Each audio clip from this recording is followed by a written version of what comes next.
After studying this module, you shall be able to know about how the latent fingerprints can be enhanced by certain chemical reagents, how the optical light sources help in the enhancement of fingerprints, and also learn about the various alternatives that can be employed for their detection and visualization.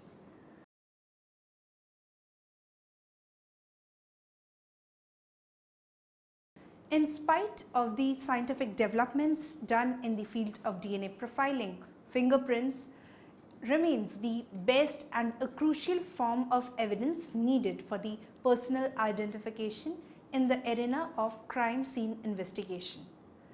Fingerprint detection has improved significantly over the last 20 years due to concerted efforts by a number of research groups around the world. A wide range of optical, physical and chemical techniques are now available for the detection and enhancement of the latent finger marks. The best results are generally obtained if a logical sequence of technique is applied. Also, in case the fingerprints, the application of various techniques or chemical reagent may increase the number of latent prints detected, thereby improving their quality and finally enhancing them. However, it is imperative that each process is applied in a systemic predetermined order so that the incorrect choice or application of one method can preclude the later use of another technique or lessen its effectiveness. During the procedure for the latent prints detection, the employing of optical technique and procedure should be heavily emphasized as these are non-destructive in nature and considerably improves the results obtained by physical or chemical method. Other techniques must be applied with caution and the developed prints recorded at each opportunity as the finger marks are fragile and readily destroyed.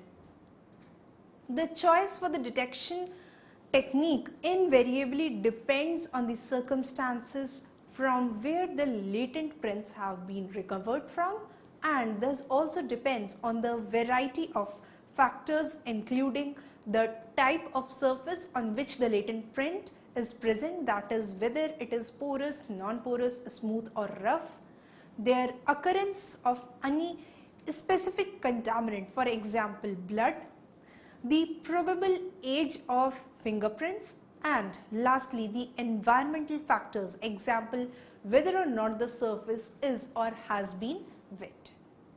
Now we will study about the fingerprint enhancement by optical technique and specialized light sources. The simple observation of any object under white light may disclose a visible finger mark and that can be recorded without any further treatment. On the other hand, more complex optical detection methods may reveal otherwise invisible prints that may not be developed by other technique. A fingerprint detection sequence should always start with the optical technique. In addition, the prints developed using a physical or a chemical process can generally be further enhanced using an appropriate optical method or technique depending on the characteristic of the treated marks, for example the color or the luminescence property.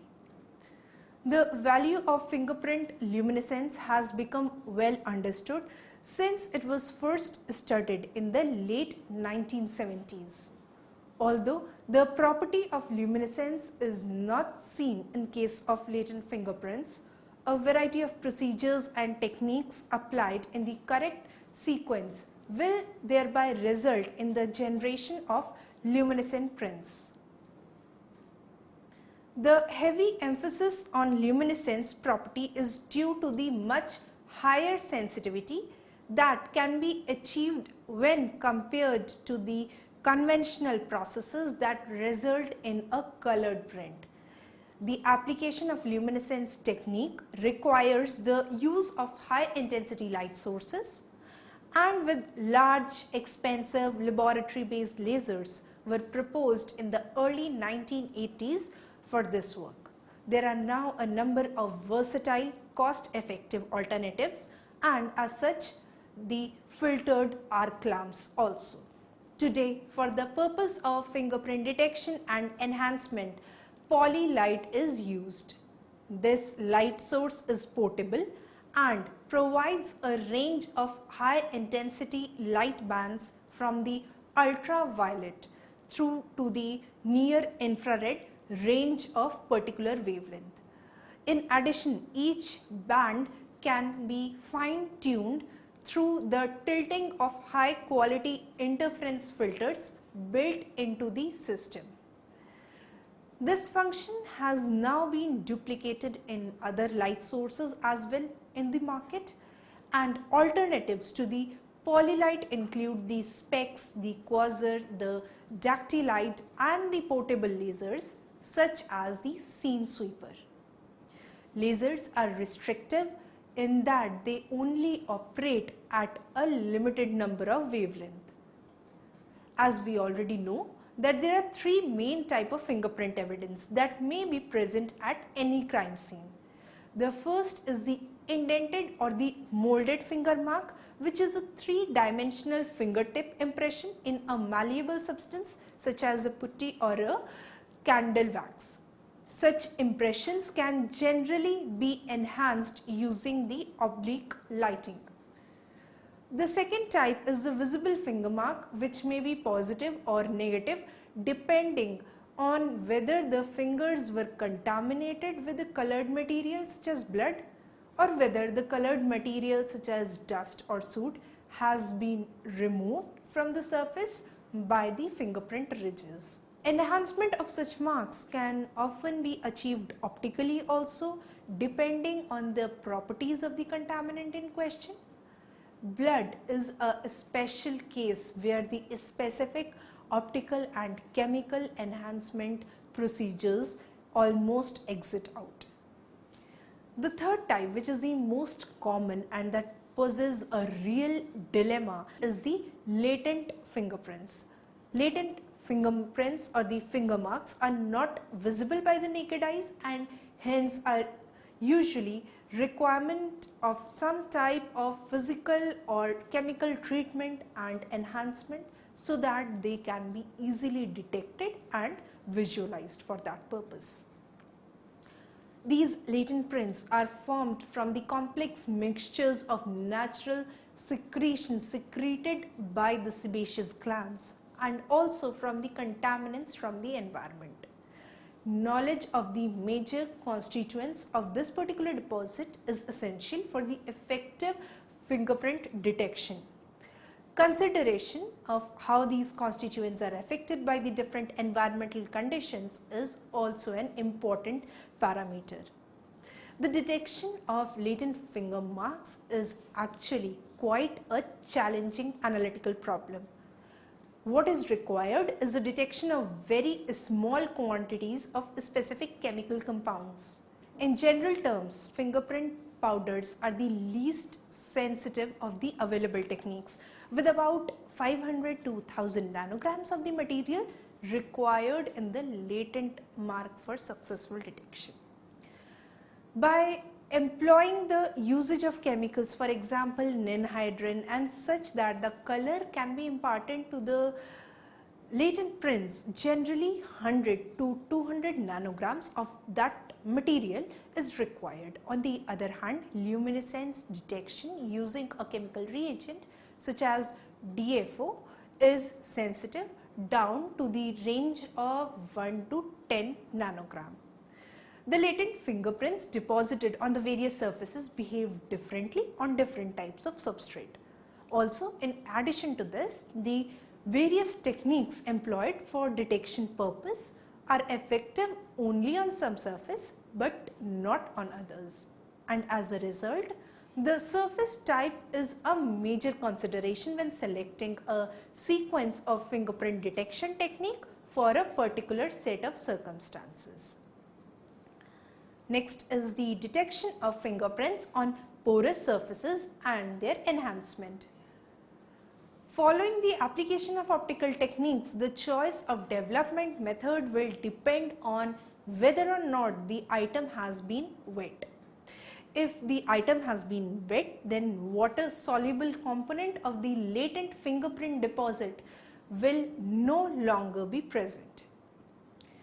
In such a case, the physical developer will be the accurate method of choice.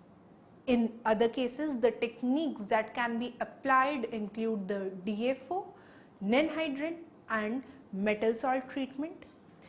The physical developer can then be applied at the end of the sequence. A chemical reagent that readily reacts with the amino acids present in the sweat, thereby resulting in the formation of a dark purple colored print, is the non-hydrin, also known as Reumann's purple. Non-hydrin as a fingerprint development chemical reagent was first proposed in the year 1954, and today it has become the most widely accepted technique for the latent fingerprint development on the paper surfaces.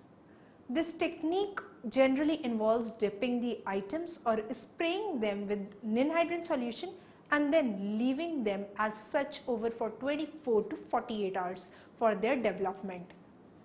Prints of more than 50 years of age have been developed in this process. Over the last 30 years, different carrier solvents for non-hydrin formulation have been proposed. The most well known and the most successful being CFC 113, also known as R clone of fluorosil.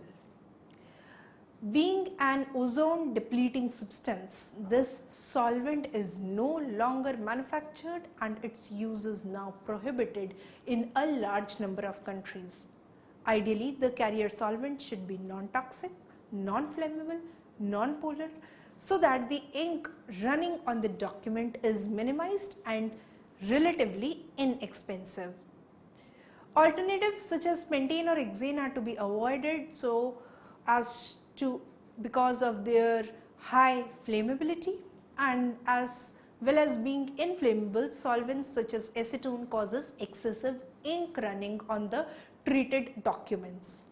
Several research groups around the world have studied the CFC 113 replacement solvents such as HFE 7100 and HFC 4310, and a number of formulations based on these two alternatives are now in use. Unfortunately, both of these solvents are expensive, and which limits their use in some laboratories. Finger marks treated with non-hydrin can be further enhanced by a treatment with the zinc or cadmium salt solution. The coordination complex that is formed results in a color change and gives a print that is luminescent under certain conditions. At low temperature and with appropriate excitation from a high intensity light source, considerable fingerprint enhancement can be achieved. In the year 1990, the chemical reagent 1,8-diaza-9-fluorine-1-one, commonly known as DFO, became available as a more sensitive technique for fingerprint detection on paper. DFO reacts with amino acid in the latent finger mark in much the same manner as for that of the non-hydrin, and DFO can also be said as the analog of non-hydrin. However, heat is required for successful development and the reaction product is much paler in color than that of the non-hydrin.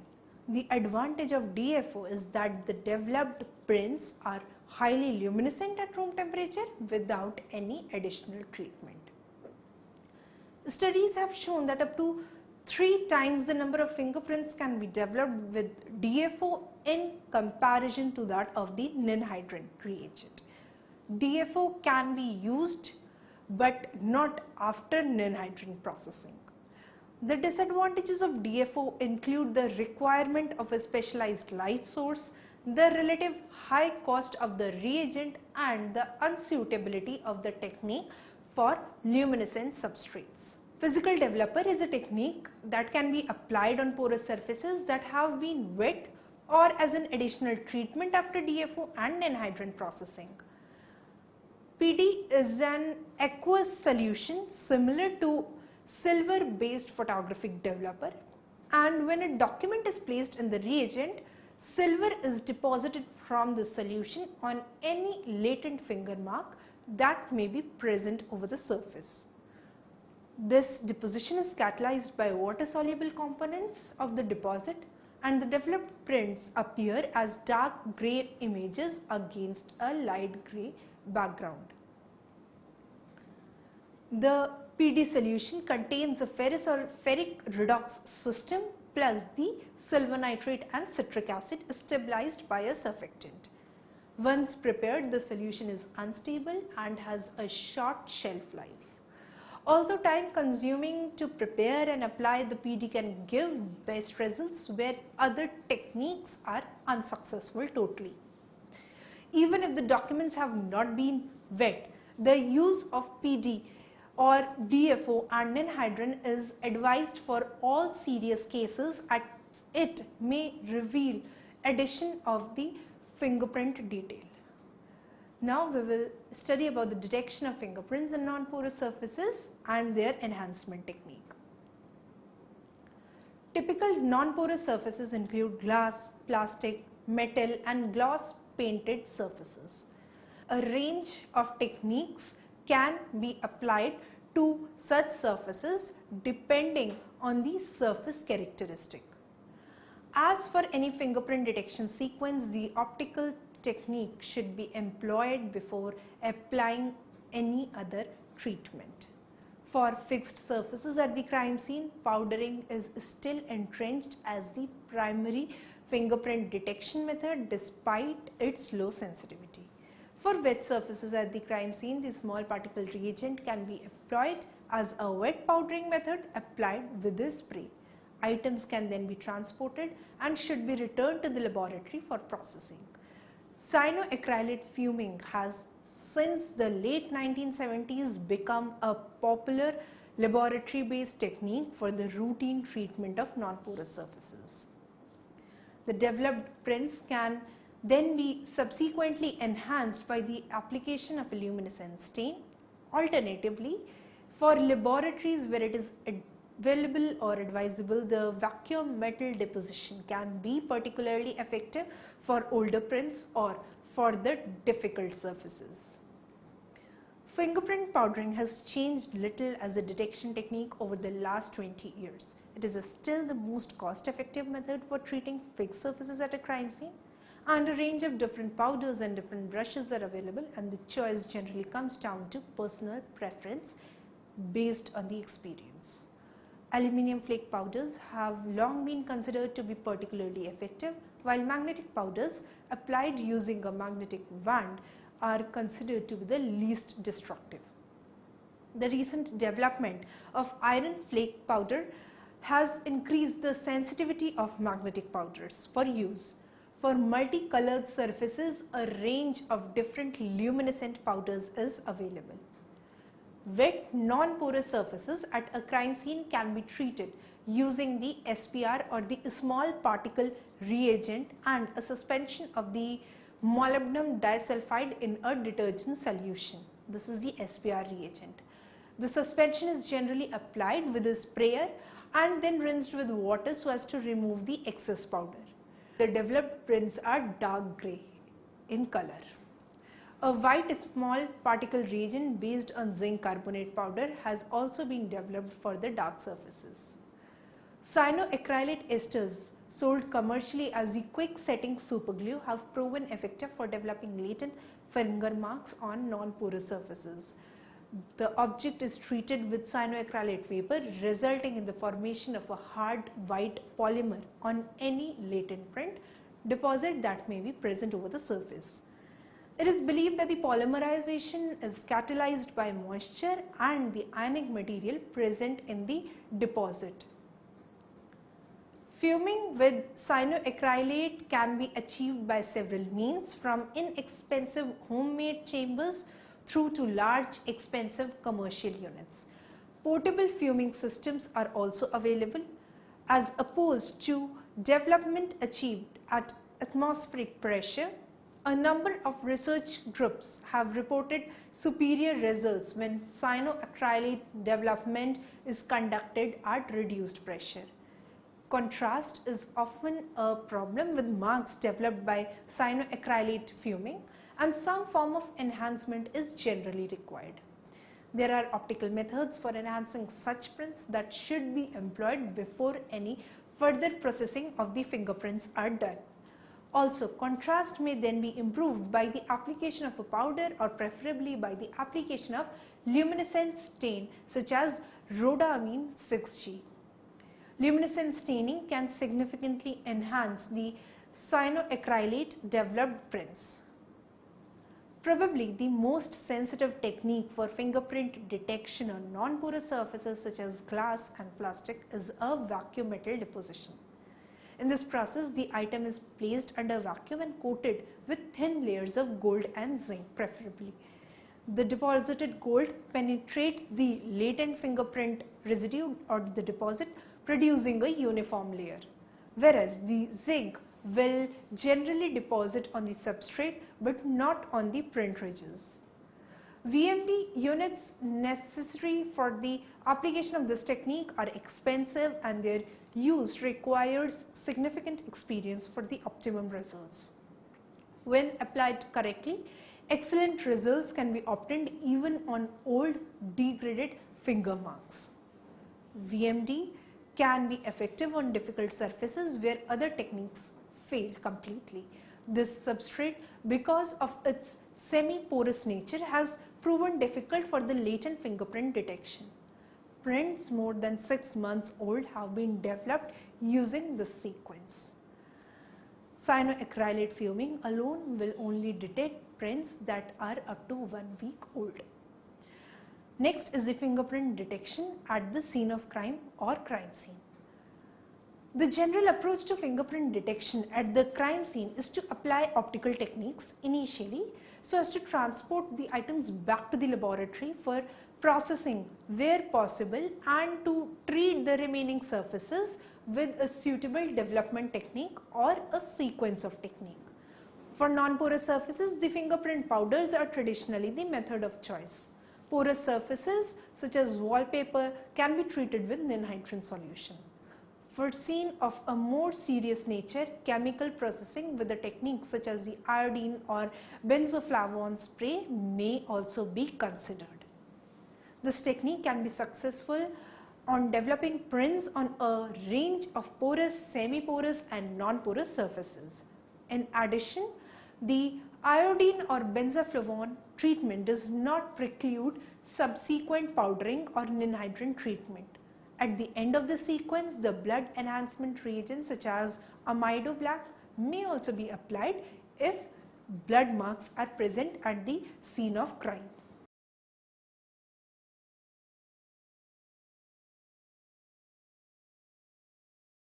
Now students, let us summarize this module. Fingerprint detection has improved significantly over the last 20 years due to concerted efforts by a number of research groups around the world. A wide range of optical, physical and the chemical technique is available for the detection and enhancement of latent finger mark. Today, for the purpose of fingerprint detection and enhancement, polylite is used. The alternatives to polylite include the specs, quasar, the ductilite and the portable lasers such as scene sweeper. Lasers are restrictive in that they only operate at a limited number of wavelength. Finger marks treated with ninhydrin can be further enhanced by treatment with zinc or cadmium salt solution. Cyanoacrylate fuming has since the late 1970s become a popular laboratory-based technique for the routine treatment of non-porous surfaces. Developed prints can be subsequently enhanced by the application of a luminescent stain. Contrast is often a problem with marks developed by cyanoacrylate fuming technique, and some form of enhancement is generally required or needed for that purpose. There are optical methods for enhancing such prints that should be employed before any further processing of the finger marks is carried out.